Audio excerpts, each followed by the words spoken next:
What is up, down, and sideways, you beautiful people? This right here is League Unlocked. That is Mark. My name is Eric. It's time to begin or continue with some power rankings in summer. We're already into week 2 for the LCS, which means just sweeping movements across the board. Time to do some corrections from week number 1. What we saw, the big jumps, the big 3-0s, the 0-3s, they were all there for week number 2 as well. So let's get going. That's the beauty of the 3 games a weekend is the 0-3s or the 3-0s. It's easier to move somebody up or down.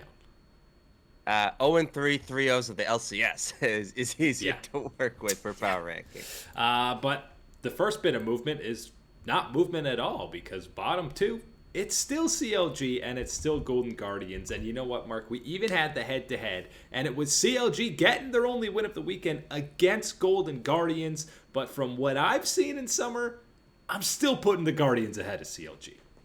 I'm still rolling with the Guardians, what they have achieved at the very least. Even, you know, you want to have that comparison against CLG. Golden Guardians have to be ahead for this summer split. I think at the very least, you know, from week 1 to week 2, what we did see was some sign of Golden Guardians, continuing their progression that we wanted in week 1, and at least CLG finding a way to fight in their games, you know, make it a little bit more meaningful. But still, at the end of the day, of course, going to be very disappointed with the losses in the column. There's still very many moments within a CLG game where you look at it and say, yes, I'm watching a CLG game. It's glaringly apparent, and it was again this weekend. So they're still in that 10th spot. It was crushing seeing Broxa do these interviews with Travis. You root for him. You wish only the best for Broxa. He has not had a fun time since he came to North America, unfortunately. If you're talking eye test, and you're talking about the weekend as a whole, FlyQuest in at number 8. They beat TSM, Mark. Great win. Solid win. But you look at the other 2 games, perfect gamed by Cloud9 and losing to Golden Guardians. The combo of those 3, that's moving down on the ranks.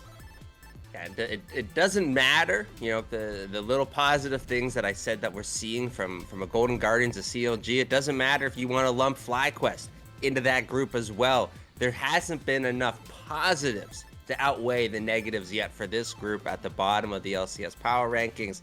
And certainly for a team like FlyQuest, that's where our concern is, because we were wanting to see more progression, more of the positive than we did see in the spring split. At the very least, we might be getting that, sure. That was an unbelievably low bar, a bar that even the positive people over at FlyQuest would believe would be too low. And remember, you know, the win against TSM, the Viego factor was very much having an impact in that game. So yeah, they're down to that number 8 spot. Still many games below 500. We were praising Immortals 3-0. Are they different in summer than we've seen in different splits? Let's see them. They get tested against a trio of playoff teams, and it is a trio of losses. Unfortunately, I think it's the same way that goes from what happened in week 1, that they are not as good as a 3-0, and they're not as bad as this 0-3 record would dictate from week number 2. You have to sift through and find the real Immortals, what it is and what their power is and what their growth is going to be. I'm going to challenge them. Week 3 has to be a return, more or less, to the form we saw in week 1. When we talked about what was going right, we mentioned, hey, you look through your LCS official sleeper fantasy leagues, you were going to have every Immortals guy in the top point-getting slot, every position. Not this week, my man. Need to see a bounce back for week 3. Hey, they are the only team that's beaten 100 Thieves in summer. So they got that going for them, right? That's not worth enough. And that was a different 100 Thieves also in that first game. A spot ahead of Immortals, we have Dignitas, who also moved down a little bit. They had that head-to-head win against Immortals. That was the only win that they had. But they did play Team Liquid and Cloud9, so relatively tough schedule in those other 2 matches. But we briefly touched on it when we recapped the weekend games. Soligo not starting this week, and that, if he keeps being an academy or not starting, I don't know if Dig can get higher than 6. We saw the growth and development coming for him. I wanted to see more. I was excited for summer, and I've been denied it so quickly. It's such a puzzling question about what Dignitas is doing and their choices in this regard, because as we did talk, the progression, the potential that has been started to be capitalized by someone like Soligo at the LCS level to make the swap out for Yasui, and where you need to go and what progress and what growth and learning he still needs to make at an LCS level. Remove all that type of talk aside, as a 5-man squad that needs to step forward as Dignitas. This to me is absolutely not your best step forward, right? Your best step forward is with Soligo still in that lineup moving forward. And for me, at the very least, I don't see them any higher than this with this current iteration, and I don't see them getting further with the current iteration. It feels like teams are almost just making changes to see if they can find something that's a little bit more magic than the normal roster, because again, Summer Split is so ridiculously wrong, or long and wrong. Who knows? The LCS is all wrong. Top 5, you had Dig at number 6, and I don't care. They're not the best. They're not the worst team. But if you're looking for the most exciting games in the LCS, you better be tuning into Evil Genius games. You better to have nothing riding on these Evil Genius games. That's important too. Because it is absolutely down to luck sometimes which one you're getting, or when it's deciding to be all the clean aggression, beautiful plays coming across from Jizuki and crew, or whether it's, oh no, we're running it straight on down. And that roller coaster happens within one single game, not even a whole weekend, guys. Goes from team fight to team fight in a single game is the way that Evil Genius's roller coaster goes. Better than week number 1, which is what I think a lot of people expected, absolutely, from this Evil Geniuses team, that they would find some of their form back in. Still believe that the community and everyone else should have higher expectations for the individual players and then them as a group with Evil Geniuses. But I will continue my positive side that I want to talk about with EG. Still think Danny is coming along with his progression and his contributions, trying to replace Deathly, because that's the candle that I'm trying to hold him to. Not just, replacing a starter, but replacing someone that was in our above average category for for at least a year and a half in the LCS. You're going to be needing to keep pumping it up, Danny. Don't follow suit of the rest of the LCS and bench this guy in week 3 when he's played for 3 weeks. I don't think EG will do that. I really hope they don't. 4 spot ahead of them is Team Liquid, who looked better this week. They're never going to be a top 2 team if they don't have Alfari still playing. That mess is just, I guess, something we're going to have to accept this split. And it's with whatever, answer we've gotten about putting out a date a couple of weeks, or a week from now, about when we'll have Alfari back for the starting lineup, just feels strange as well.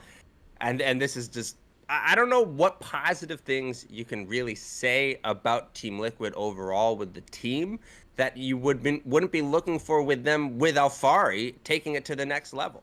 And it's not like Jenkins is bad. He's been a guy who's shown that he's absolutely an LCS caliber starting top laner, but Alfari can be the MVP of the league, guys. That's what it's talking about there.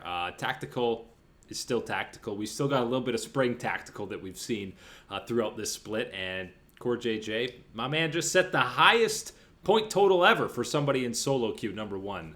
So Core JJ's still doing Core JJ.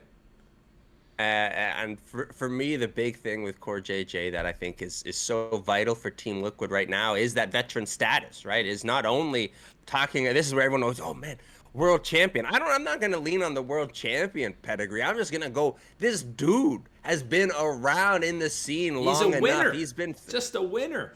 He's a winner. He's been through the ups and the downs of the Dignitas and the LCS. My man has seen it all. I'm expecting that he is a shining light and a life raft for the rest of the TL squad. And he has been ever since he came there, and has been racking up MVPs. The top 3 after week 2. TSM, they were number 1 last week. They moved down a couple of pegs because of that loss to FlyQuest. They got slapped around by 100 Thieves. So they're still, again, we still got them ahead of Team Liquid. They're still looking like legit contenders for this split. But because both 100 Thieves and Cloud9 had such dominant 3-0s this week, you got to peg them in 1-2.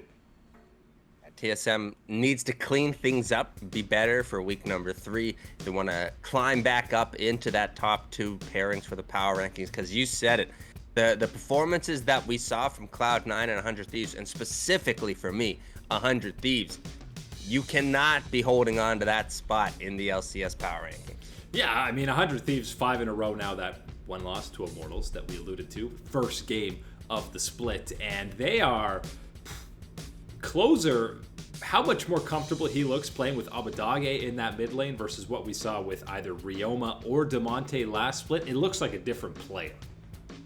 And I think that it's important that we listen to the community a little bit. We were talking about the Fudge's job on Gwen and how beautiful that new champion is when we're seeing that go through. I think some props does deserve to go over to the likes of Someday and the work that he's done on Gwen for 100 Thieves and everything else. But you're right, the big star has to be on that move from this past offseason. Abadage, what he's done with Closer, you're right, has been fantastic. Individually, though, we're talking about a man playing mind games with the rest of the coaching staffs of the LCS, getting them to ban out that Karma that he played week 1. That was the trap card, my man, because that was your safest option. Keeping him on just supporting the rest of the team, because you start letting him loose with his skills to get his own advantages, the gold that he wants to be buying his items. The Akali go Burr, and she going right into the win column. I think it's going to be a quick preview that you're not going to be banning out Abadage. He's going to be comfortable on a lot of different champions, and it's just another EU mate who's going to come over and quickly ascend to that top level status of mid laners here in North America. That's it today, though, for the LCS Power Rankings. Eric and Mark here with you guys. Thanks for watching. We'll catch you on that flippity flip.